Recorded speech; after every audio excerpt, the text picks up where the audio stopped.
DJ Uyunglele got off to a slow start. There were some drops, but there was also a lot of the echoes of 2021. It was not a fantastic performance, but one that at least showed some improvement from the form that had him being dead last in the ACC in passer rating last year. Cade Klubnik comes in, and this is what stood out to me. Dabo starts running tempo with Cade Klubnik. Dabo starts calling timeouts to make sure that they can get everything lined up. That did not look like a go kneel on this and burn out the clock kind of signal from Dabo Swinney and the offensive staff. So what happens with Clemson's quarterback position right now? Because it is impossible to not be drawing comparisons to the Kelly Bryant, Trevor Lawrence situation from just 4 years ago, based on who we have coming in and the performance that we have seen so far from the established incumbent starter. I don't want to read too much into it based on the results because, there was the end of the game. It was a blowout, some reserves back in there. But like you were saying, the biggest thing to me was they were running a different offense with Klubnik than they run with DJ. Why is that? I looked at this and I think Tom's right on a little bit of that, but I'm also not totally convinced of it. I think they ran sort of a series that Klubnik was comfortable with, but that was also so late in the game, and maybe those Georgia Tech kids don't know that Dabo wants to run it up on Jeff Collins, so they were thinking run. Like they're biting pretty hard on some of that RPO and play action stuff that Klubnik was doing. He did look comfortable. I don't know how good he would look in the entire game. Like, I'm not ready to think this is a Trevor Kelly Bryant situation. I may be wrong in this. I just think Clemson's offense doesn't look all that well coached. Honestly, guys, I thought the defensive internal promotion made a ton of sense, but imagine, hey, we've got an opening here at offensive coordinator. Hey, I coached DJ last year. All right, you're hired. Like, what? You're Clemson.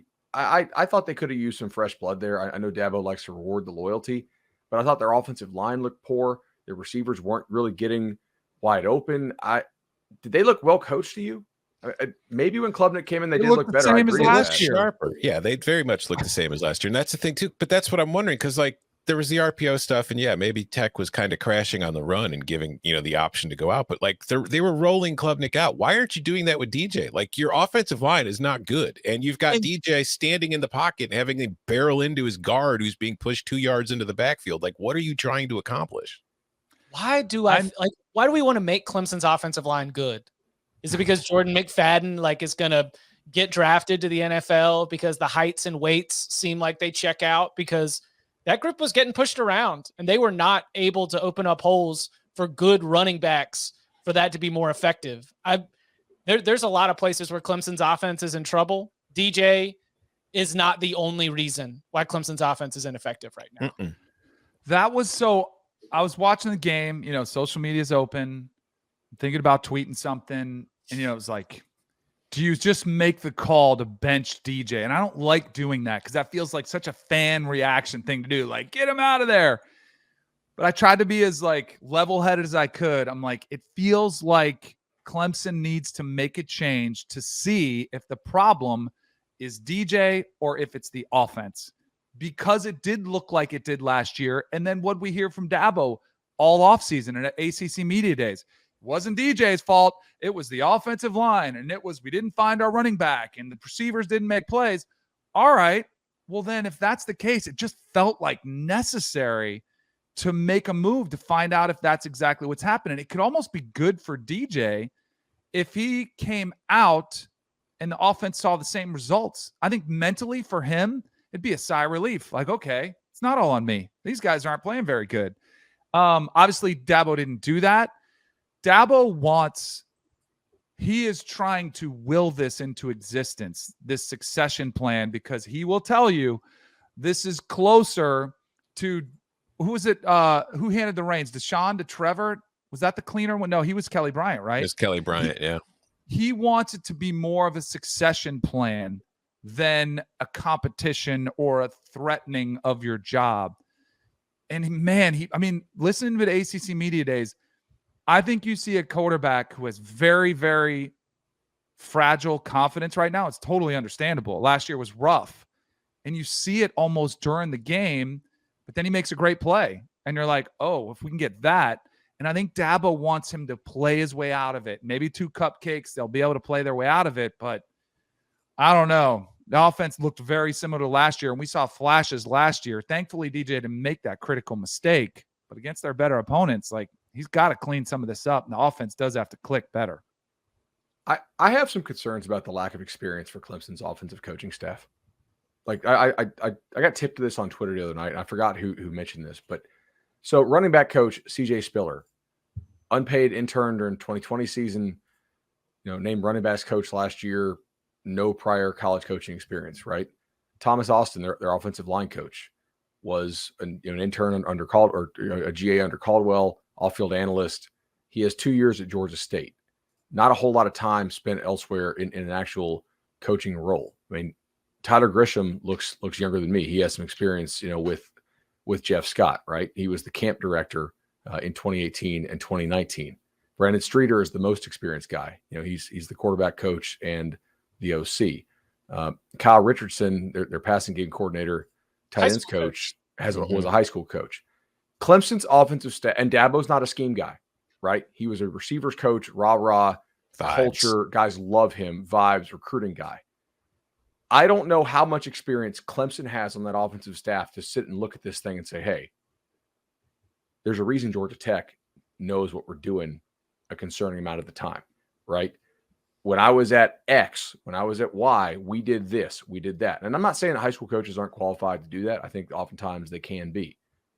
But that is a lot of inexperience on Clemson's offensive coaching staff. And to me, until they start looking better and more than just DJ, until teams with lesser talent stop acting like they know what's coming, I'm going to have some concerns about that. They really have a lack of overall college coaching experience, not only at the P5 level, but even at the G5 level. And it just makes me wonder a little bit. I'm not sounding alarm bells. When somebody mentioned that to me on Twitter, and if it was you, I apologize for not giving you the shout out. I'm not trying to take your content. It maybe Google this the other night. I was like, yeah, that's kind of weird. I don't have any experience, but my advice would be to do things that are quicker developing, because that is the one thing that I don't know if that's DJ, if that's just the way the play is designed, but too many of the option plays that they do, the RPOs and anything, are taking way too long behind that offensive line to either make the choice or decide. The read takes too long before they decide what they're doing. And by the time the decision's made, the play's blown up. We are just feeding right into, just attacking Dabo's hiring practices. The rest of y'all bus is just loading up. Like we're gonna find ourselves in a Dabo Swinney press conference here soon. I'm looking forward. We won 41-10, and you're dropping us in the polls. What more do you want us to do? Oh man, he's got some fuel to that fire. I know. It's well, the thing is, as we've said, the defense is so damn good that just like us nitpicking could still end up with Clemson as the ACC champion. Yes. Like that's because that defense is the most elite unit in the conference. So it's they just as long as Brian Brzee is healthy and just exploding whatever you want to do offensively from the interior of the defensive line, opponents are just not going to be able to score a lot. And eventually, like we can Antonio Williams, a young player, got a lot of buzz coming out of fall camp, flashed for like a minute. It's like cool to see. It's cool to see multiple slot receivers after we talked about how Clemson had nothing but big old Cadillacs on the outside, all the same bodies. Looks like they've got some diversity of weapons, but still it is not a unit that looks like it is delivering performances that match the expectation based on the recruiting profiles of all the people involved. Go ahead. To look at the experience of the defensive coaching staff, and this is kind of a rabbit hole I didn't think we'd go down on the show, but like Nick Eason was the Bengals defensive line coach and then Auburn's defensive line coach. He's been some places before. Mike Reed was the DB coach at NC State for, I'm an ACC guy. Like I 5 years probably. Like he's been there a while, right? Like there's a lot more upper level college coaching experience and even some NFL coaching experience on Clemson's defensive staff, whereas the offensive coaching staff is almost entirely internal promotions guys who have come up only through the Clemson system. And I think it'd be good if they got some ideas from outside the program to come in there, help. Send one of these coaches who's on the sidelines right now a laptop and maybe have him do some consulting. Let him see what he sees. That's an old school ACC joke with the laptop. Remember when Dave Oh, Doran got no, furious? that was a certain coach got fired, and maybe commissioner wouldn't let him coach in the league, but we were pretty sure that he was doing consulting work for an eventual national championship participant laptop thing. Do you guys? None of which I can prove, but